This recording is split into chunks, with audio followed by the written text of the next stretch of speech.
Deshaun Watson's time with the Texans may soon come to an end. Houston is apparently getting closer to a deal that could send their embattled franchise quarterback to the Dolphins, per a report from John McClain of the Houston Chronicle. McClain notes, a deal could go down this week, according to people familiar with the negotiations. The NFL trade deadline isn't until November 2nd, but the Texans have long been trying to move on from Watson. Now, it looks like it may happen. More, why Dolphins, Panthers, others didn't original trade for Deshaun Watson. Watson originally demanded a trade in late January after the Texans' decision to hire GM Nick Caserio and coach David Culley. There were a handful of teams interested in his services, and the Dolphins were viewed as one of the favorites to land him. Houston originally refused to budge on a trade. Then, Watson was accused of sexual assault in more than 20 civil lawsuits, and the Texans became more willing to move on from him in the midst of these allegations and their own rebuild. However, because of the accusations levied against Watson, Houston's asking price became unpalatable. They were reportedly asking for at least 3 first-round picks, and suitors viewed that as too much for a player that could be facing an NFL suspension. Or worse.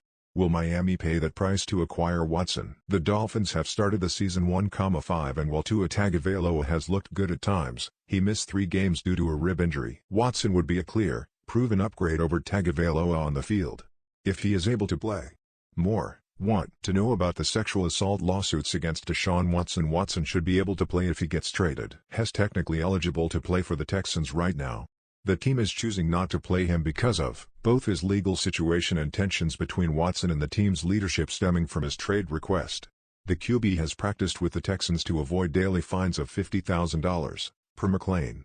However, he has yet to be active for a game despite being on the 53-man roster and eligible to play. The NFL has not started its investigation into Watson's conduct. They haven't even reached out to him about the matter because the criminal investigation into Watson is ongoing. The NFL regularly tries to not reach out to the defendant and his lawyers and seek evidence from them until the criminal investigation is over, Watson's lawyer Rusty Hardin said in late August, per Yahoo Sports.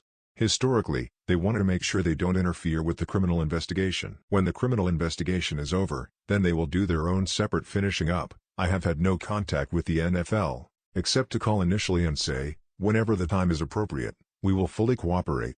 You let us know. And that's going to be the case. Deshaun Watson trade tracker, timeline of rumors, dysfunction with Texans. As such, the NFL doesn't seem likely to suspend Watson until after both the criminal investigation and their own inquiry wrap up. That will take some time, so Watson will likely continue to be eligible to play should he join the Dolphins.